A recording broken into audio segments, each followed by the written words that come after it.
I'm Sabina Hassanova with the latest news in English on AzVision TV.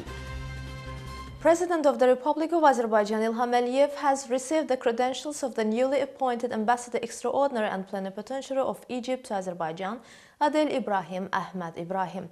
The newly appointed ambassador expressed his confidence that the friendly Azerbaijan-Egypt relations will continue to develop successfully. Azerbaijani President Ilham Aliyev highlighted the importance of the development of bilateral relations and the establishment of close partnership with Egypt. The head of state expressed his confidence that Ambassador Ibrahim will spare no efforts to contribute to the development of friendly relations between our two states. Today marks the 30th anniversary of Sumgayit event. On the night of February 27th to 28th, 1988, mass riots in Sumgayit claimed 32 lives. The riots were masterminded by Armenian nationalists, and Armenian provocateurs who spoke fluent Azerbaijani infiltrated to the city. The events were part of a scenario carried by the USSR State Security Committee in collaboration with Armenians. Edward Grigoryan, who had been selected to carry out the provocation in Sumgayit, was also an Armenian who had been in prison twice. Although Ahmad Ahmadov was sentenced to capital punishment as one of the masterminds behind the riots, eyewitness testimony proves that the criminal was actually Edward Grigoryan. During the incidents, hundreds of Azerbaijanis risked their lives by protecting Armenian troops from angry crowds. Chairman of the USSR State Security Committee Vladimir Khrushchev also confirmed that the riots had been organized by Moscow. Backed by the USSR State Security Committee, those groups committed massacres throughout the city and were responsible for the death of 26 Armenians. Armed units that had entered the city under the command of General Krayev watched the events from the sidelines and intervened only on February 29th. As a result, 6 Azerbaijanis were killed by tank caterpillars, 400 people were injured, 200 flats were plundered, 50 cultural and social facilities were destroyed, and more than 40 vehicles were rendered useless. Almost all Armenians killed were those who had refused to transfer money to Armenian terrorist funds. Edward Grigoryan personally killed 5 Armenians, raped 8 Armenian women. However, Armenian organizations were able to save Grigoryan, who had committed such crimes, from being brought to justice. Grigoryan was sentenced to 12 years of imprisonment, but he was released a few years later. Another convicted person was Azerbaijani Ahmad Ahmadov, who was sentenced to death by the Moscow court, and the verdict was implemented. Today, Armenians continue to use the Sumgayit events for their own purposes. They are trying to form a misconception about the Sumgayit events and to provoke anti-Azerbaijani sentiments. Over the past 24 hours, Armenian armed forces have violated the ceasefire along the contact line between Azerbaijan and Armenian troops 132 times using heavy machine guns, reported the Azerbaijani Defense Ministry. It is sad to report that overall Armenia has violated the ceasefire between our two states 3,423 times this month in various directions using large-caliber machine guns and sniper rifles while shelling the Azerbaijani army positions. Foreign Relations Committees of Parliaments of Azerbaijan, Turkey and Georgia have held a trilateral meeting. The sides stressed the importance of further strengthening the relations between our three states. They also noted that the liberation of the occupied territories of Azerbaijan is one of the most urgent matters in the region.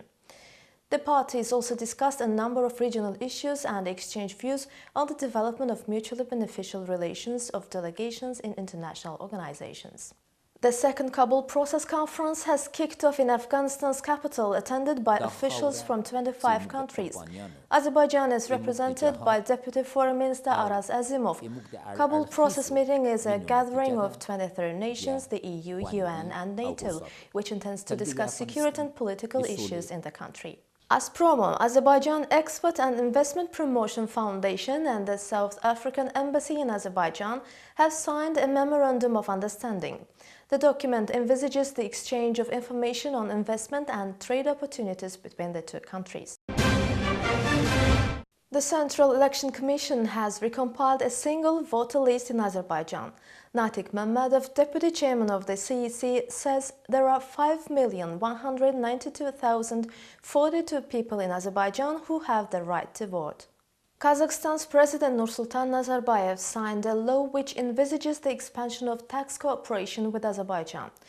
This is a law on ratification of a protocol between the governments of Kazakhstan and Azerbaijan on making changes and additions to the convention between the two countries' governments to avoid double taxation and prevention of tax evasion with respect to taxes on income and property. The Step Man, a movie by Azerbaijani filmmaker Shamil Aliyev, has been awarded Best Narrative Feature for February at the prestigious monthly international film festival, the 6th Virgin Spring Cinefest. The Step Man tells the story of a young man who lives in remoteness from the city, closely tied to nature. His father teaches him the subtleties of life in the steppe. Soon after his father's death, the young man meets a girl from the city. Their meeting opens a new page in his life, a step to a big life unfamiliar to him. The movie has already attended nearly 30 international film festivals and forums and received a number of awards.